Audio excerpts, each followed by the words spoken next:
Yo, what's up everybody? Today I'm going to go over a quick video on how to play the Pokemon TCG.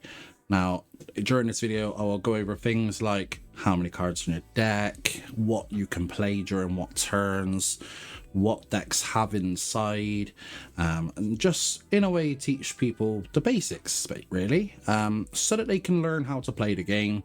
Now, I've had a couple of friends ask me how to play and ask me how to help them learn, so I thought, you know what, why not make a little video for it and teach people that way.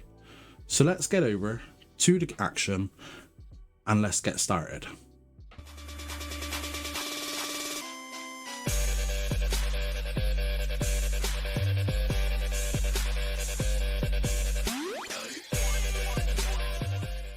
So let's go over some of the basics. Now, here you have your deck. You have 60 cards in a deck. No more, no less. No side decks, no more like you can in some TCGs, so on and so on. You only have 60. You have a V-Star marker.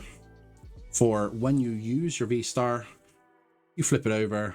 To say you've used it, you can use the little plastic ones you get from your ETBs, things like that. That's for when you use your V-Star. Now, you can only use your V-Star once per turn. Once per game, sorry. You cannot use more than one. So, for example, say you've got a Forest Sealstone in your deck and you play Giratina V-Star. You can only play either the Forest Sealstone or the Giratina V-Star's ability. You can't use both. So that is what the V-Star is for. And in your decks, you will have, and not in all decks, but in most decks, you will have your Pokemon, your tool cards, your item cards, your trainer supporter cards, and your energy. Now, we'll go over a couple of decks during this video to show off what's in what. Like, for example, some decks don't run any energy, some decks don't run any tool cards, and so on and so on. Now, I'll just quickly go over the basis of setting up a game. So at the beginning of the game, you get your nice fancy playmat out, you get your V-Star, you get your little bag or case of dice, and we'll go over some of the stuff like that shortly. And what you want to do, every game, give your deck a quick shuffle. Now, everybody does different shuffling styles. People riffle shuffle, people count shuffle. That's a tough, tricky debate at the minute, whether it's classed as a shuffle. So you do this, for example. People do this mostly just to deck count, make sure you've got all of your cards, and so on and so on, all the way through. It is not classed as a shuffle. You'll still need to shuffle your decks afterwards, but for this purpose, I'm not too bothered, just to quickly go over a quick little shuffle. Right, so then what you do, your first turn, you flip a coin to decide who goes first. Now, you can roll a dice. 99% of the people will roll a dice, heads being evens, tails being odds. Now, people tend to do that because they don't want the coins damaging their cards, I guess, especially the metal coins. And when you do this, this is a good rule to have. I actually have a V-Star marker here, which you can also get away with using, the plastic ones that you get from the ETBs. Always make sure when you're rolling for heads or tails that your dice is a clear dice that you get from the ETBs. Always make sure your dice is clear. That way you can get away without classing as tampering with the dice. So, for example, we roll now. We got a heads. Whoever decided heads gets to choose who goes first or second. You do that before you do anything else. You do not shuffle, you do not deal your hand, anything like that. I guess you can deal your hand like this, then roll to see who goes first, but it's just a lot easier to do it beforehand. So you can offer your opponent to cut your deck. They can cut it, shuffle it, things like that. Once you've done that, you count 7 cards out. Now, once you've decided who goes first, you've done your shuffling, things like that, you can start playing. You search, you get your hand, you don't show your opponent what you've got, you have a quick look, and there's no Pokemon. So that means you've got a mulligan. Now, what happens when you get a mulligan? You show your opponent what you've got, they get to see every single card in your hand, and then you reshuffle and draw again. Now, a lot of the times, people like to sort of have a little look at your mulligans more because then they can gauge what you're playing. So for example, with my hand, then people would have probably have seen what I had and gone Goldingo, Chin Pao, because they saw the Irida, the water energy, things like that. Now, for every mulligan you get, your opponent gets the choice to draw more cards. They have to decide before drawing the cards how many they want to draw. Say you get 4 mulligans, they can't go draw 2 and go, okay, yeah, that's it. They have to go, I'll take 2, or I'll take 1, I'll take all 4, I'll take none. You don't have to take any, it's up to you how many you take. So 1, 2, 3, 4, 5, 6, 7. So now we have a basic here. What else do we have? We have another basic here, so on and so on. So once you've done it, you put your deck to the side, you flip over a basic, and then they'll take their mulligan, or maybe not, or if they even had one, and then you put 6 prizes out. 6 prizes. For some weird reason, I've done it the opposite way around of what I normally do it. I normally have my deck to my right and my prizes to the left. And then once you've decided, you obviously fist bump, blah, blah, blah. It's good luck, all that jazz. Turn over, and you start your game. So we'll pretend that I'm going first here, so we can go over the rules of what you can and can't do during your first turn. Now, during your first turn, you draw your card. Every turn, you draw a card. This is a stadium. Forgot to mention you get stadiums. You can play 1 stadium a turn. Now, you can use it once a turn. So for example, this isn't how I would play this matchup. I'm just going to go over what I would do, what you can do, sorry.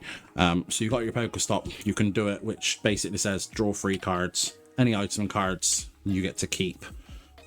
So with that, I have 2 item cards, 1 supporter. The supporter goes in the discard, I get to keep these, which is brilliant because during your first turn, this is a really good card. Come April, it will rotate. Now, what you can do is you can play this, you can play this. You cannot play this on your first turn, because during your first turn, you cannot play supporter cards. But if you say I've gone second, I can play this because it's the first turn in the game. So say my opponent chose to go first and this was my hand, I can play this because it's not the first turn of the game. You've got your Palkia, which again has a V-Star. You can use item cards as many as you like during your turn. So I could use this, I can use this, I can use this, I can use this, all in this turn. You don't have to, but you can. Now, you cannot play more than 1 supporter a turn. You cannot play more than 1 stadium per turn. But this is where it gets interesting. Say if I have this card, which is my supporter. We'll just put it in my hand for purposes. I got to choose one of these 2 to play. You cannot play both because you can only play 1 supporter. Now, say this was here last turn. My opponent put this down, for example, passed to me. I can play their Pokestop. I can play their supporter. I can also then play Worker, which discards the stadium in play. So this would go in the discard. I can then play my own supporter and do it again. That's the only time you can use a supporter twice, because it's a brand new supporter in game, and so on and so on. So energy wise, unless your abilities state otherwise, you can only attach one per turn. You do have cards like the V-Star, for example, with Palkia. Have I got it? This is a good way when you use things like Ultra Ball, you can deck check. I'll go over this quickly shortly. Not my luck, I've prized it. I always do. Oh, there's a surprise. I actually have prized it. So we'll just get these for now, just to go over what they are. The V-Stars that I was talking about earlier, which would be your V-Star here, Star Portal.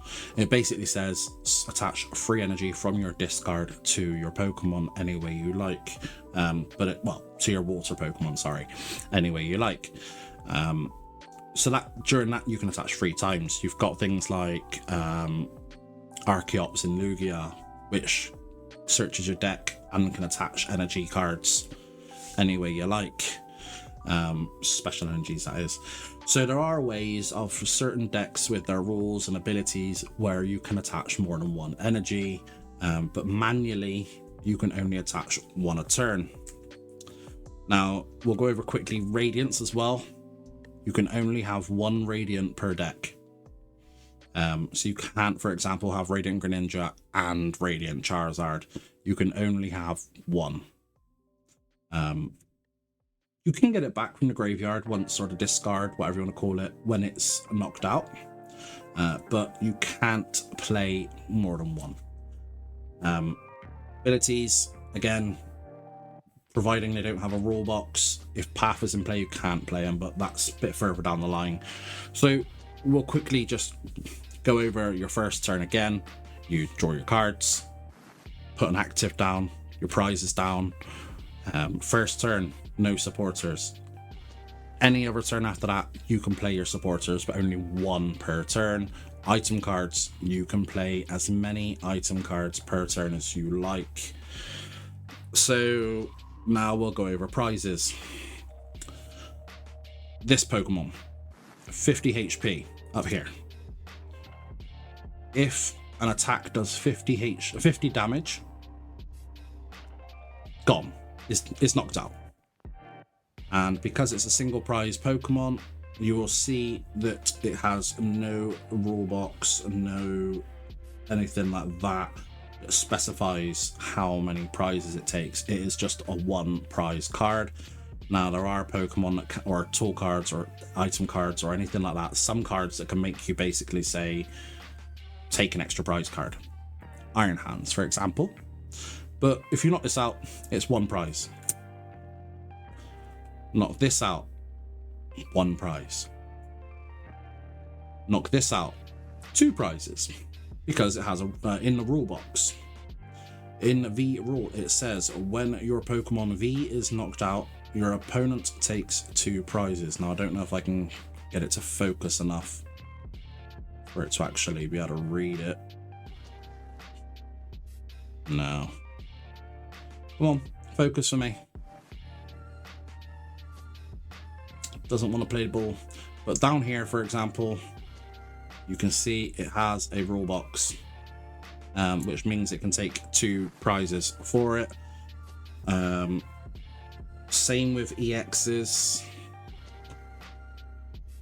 They have a rule box down here that says 2 prizes. Now, an easy way to remember these are your normal Pokemon and Radiance, 1 prize. V-Star, and EX are all 2 prizes. V-Max, V-Union are 3 prizes. Now that is what these are here. You've got your 6 prizes. Your aim is to take them all to win the game. Or deck your opponent out, which we'll go over that again later. Say someone's just knocked this out, they take 2 prizes. Say someone then knocks this out, they take 1 prize. Say someone then knocks this out, that's another 1 prize. Say then someone's got my Golden Go EX there. That's the final 2 prizes. They've won the game. Whoever takes the prizes first or decks out. Whoever takes the prizes first wins, or whoever decks out first loses. So that is the basic rules of your games, in a way. I can go over a bit more in more detail with other decks or other videos. What we will do is, I've just quickly shown you this deck. I will show you another deck quickly, which will have other tools in them. I have far too many decks. So what we will go over here now quickly is a Lost Box deck. I have 2 cards missing out of this deck, but that's because I have a couple of cards missing out of this deck, mostly because I needed the VIP passes. So in these decks, in your Lost Box decks, you have things like Colress Experiment, which puts cards into a Lost Zone.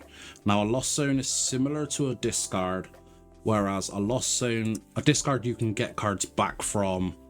A Lost Zone you can't. It's gone. It's a graveyard. It's gone forever for that game. Next game, obviously, you reshuffle, you start all over again. So Colress, for example, says, look at the top 5 cards of your deck, put 3 in your hand and 2 in the Lost Zone. So say I've played it. We'll put them over there. This is my deck. You draw 5 cards. 1, 2, 3, 4, and 5. Now, what you would have to do is put 3 of these in your hand and 2 in a Lost Zone. So, just for video's sake, I'll get rid of these 2. Then you put them in a Lost Zone, usually above your prizes, face up. So say these are your prizes. You put it like this. But they're gone for the whole game. You cannot touch them. You cannot get them back. And I'll go over why they're useful. So you'll have things like Cramorant, which the ability is, if you have 4 or more cards in your Lost Zone, ignore all energy costs for attack. So whereas this card, for example, needs 2 water, 1 colorless to do 110 damage, if there's 4 in the Lost Zone, ignore this. You don't need the energy. It's free, in a way. You've got things like Sableye for Lost Mines attack. You can use this attack only if you have 10 or more cards in the Lost Zone. So you need to have 10 cards in the Lost Zone to be able to use Lost Mine attack. This is classed as a Lost Box deck or things like that. They can get a little complicated because what you think might be a really easy card to put in the Lost Zone during that turn, 5 turns down the line, you might go, I really need that card, and it's in the Lost Zone. There's nothing you can do about it. Whereas if it's in the discard, you can go, I really need this card. I'll super rod it back, energy recycler it back. But there's so many different variants. Oh, and again, Mirage Gate. It when a 7 in the Lost Zone, search your deck for 2 basic energy and attach them any way you like. But they have to be different energy. So yeah, that is your sort of Lost Zone style decks. Now, a fun thing, I don't think I have one in this deck. Again, I've only got the 1 Radiant. Did I just go past it there? Yeah, I've only got the 1 Radiant in this deck. I haven't played this deck in ages. I've not edited it. But that is a quick Lost Zone deck. So basically, same kind of mathematics, but during your Lost Zone, gone forever. Now, one thing I didn't go over was how to attack. I mentioned how you can put an energy on a card, but I didn't mention how you do your attacks. So for example, we'll go over with Roaring Moon. For Frenzied Gouging, it needs 2 dark, 1 colorless. Same with Calamity Storm, it needs 2 dark, 1 colorless. Now, if you're at 7, for example, in the Lost Zone, you can attach 1 dark from hand And then you can use Mirage Gate to attach another dark and any energy, like for example water or fire or grass, anything like that. That is how you can get things like this set up in one turn. But yeah, so to do your attacks, you need to have the correct amount of energy. So with it saying it needs 2 dark and 1 colorless, let's just quickly grab some 2 dark and a colorless, for example. You can use that to attack. Now, you couldn't do that an attack because it needs to have 2 colorless. That is 1 dark and a colorless and a psychic. But the colorless symbol basically means any energy type. It doesn't have to be a colorless like on the jet energy. It can be psychic, it can be grass, it can be water, it can be another dark. It's any, basically it means any energy. Double turbo, things like that. Double turbos are an interesting one because they make you do 20 less damage. So that is a quick guide to a Lost Box deck. Same again principle. You have a Pokemon in the active, 6 prizes, draw a card every turn. First to take all 6 prizes wins, or first person to deck out loses. Most gameplays go based on your prize winnings, pulls, however you want to call it. Now I'm going to go over a deck that people love to hate, but I've got a little soft spot for it. It needs a little bit more love. Now this is troll kind of basis. People are now going to stop watching this YouTube because they're going to see the Pokemon. Snorlax, Stall. I'm not going to go over how to play the deck, but this is one of the decks I wanted to talk about because it runs no energy. You do not take prize cards with it. There is no energy in this deck whatsoever. You do not attack with this deck. You do nothing but stall the player out. And that is another match principle. So for example, if this Snorlax is in the active, the ability is block. As long as the Pokemon is in its active spot, your opponent's active Pokemon cannot retreat. The aim of this deck is to deck your opponent out for the win. This is why I wanted to just quickly go over this deck. Because you don't aim to win by prizes. You want to make your opponent have no cards left in their deck. So you'll boss up something that's really useless. So we'll use Charizard EX as an example. In Charizard EX deck, you have most players have a Luminion. Now it doesn't have a water energy to attack. So if it's in the active, and this is in the active, Charizard has 2 switch cards. 1 switch, 1 rope. Once they've used them, they can't do nothing. Their active is then stuck in the active. So that is what this aim of this deck is. You deck your opponent out. That's how you get your win. It's definitely an interesting method. But again, exactly the same principles. Whoever wins the coin flip decides who goes first or second. Depending on what deck you're playing, you choose to go first or second. For example, if you're playing something that has a stage 2 evolution, you 9 times out of 10 want to go first. If you're playing a Lost Box variant, 9 times out of 10 you want to go second, because you can then use a supporter, whereas you can't if you go first. And now you want to get your sort of 7 in the Lost Zone as soon as possible. So we'll go over quickly. We've done our shuffle. We draw 7, 2, 3, 4, 5, 6, 7. Put your deck to the side. Check to see, do you have a basic Pokemon? No. And what do you get for that? A mulligan. Your opponent gets to draw another card if they choose to. 9 times out of 10, if they know you're playing Snorlax, they will not choose to draw another card. because it's really difficult to keep your resources with Snorlax. There are some decks that do really well into Snorlax, some decks that don't. Oh, I love it when that happens. You just take cards off the top and it's always 7. Beautiful. Actually, you know you've played the game too much. So for example, I've got Pokemon now. You put a Pokemon in the active, you don't so if you have more than one Pokemon, you don't always have to play more than one. You don't always have to just play one, sorry. You can play your active and you can bench one. Don't have to just do this. You can put one on the bench. People don't sometimes because of things like escape rope or gust, tools, cross switchers, things like that. This deck, I can actually go over quickly tool cards as well. And V-Star tools, tool cards. This is my start. So in this deck, which I don't have here, but what we'll do is, for example, we'll use, tell you what, say we'll go second. We're going to go second. We're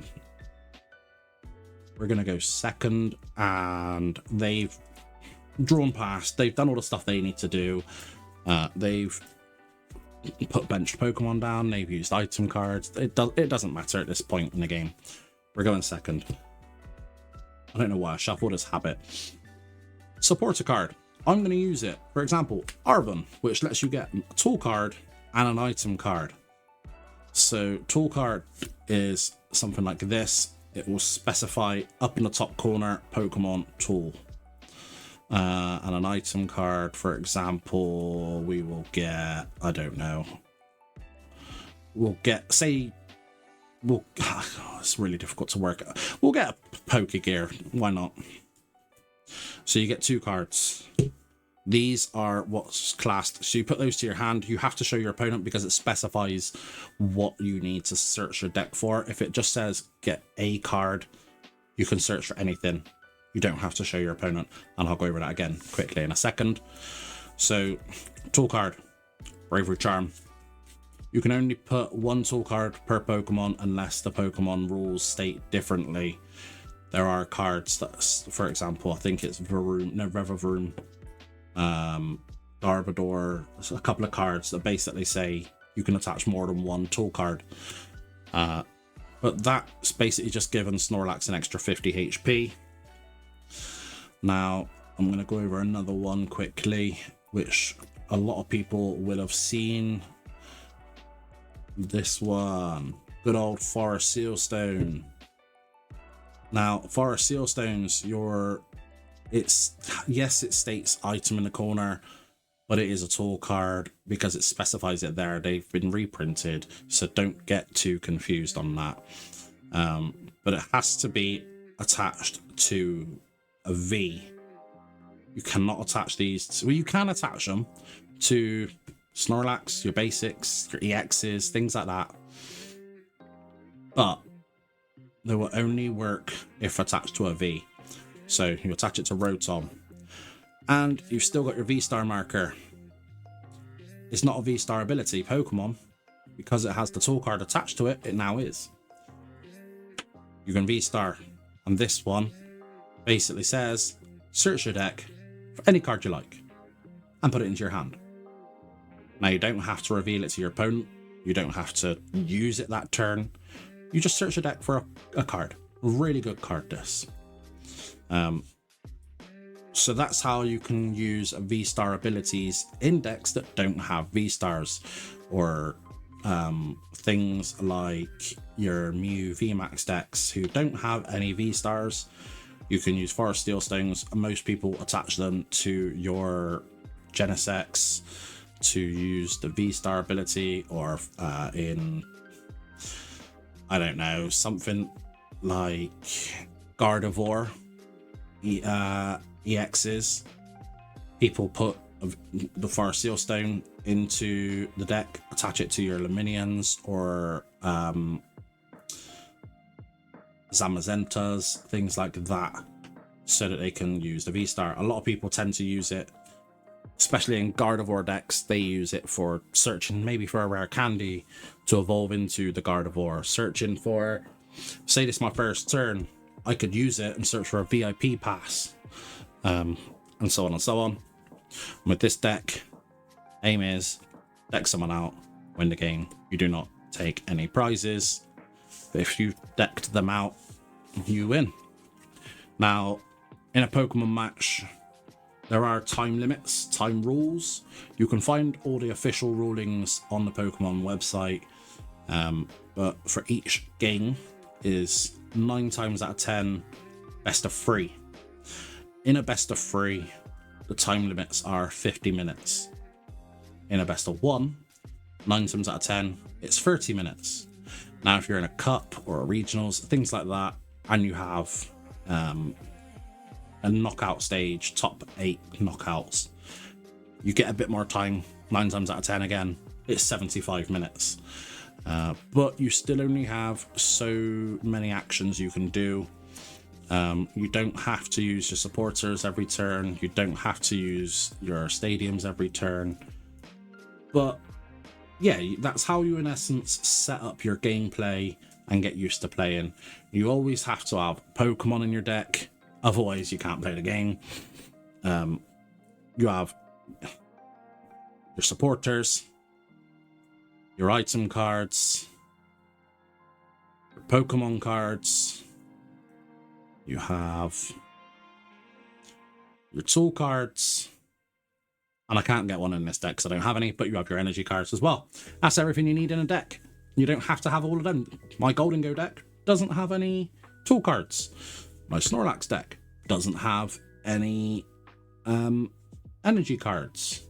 Things like that. So I hope that video has helped. I hope we have managed to sort of go over some of the basics.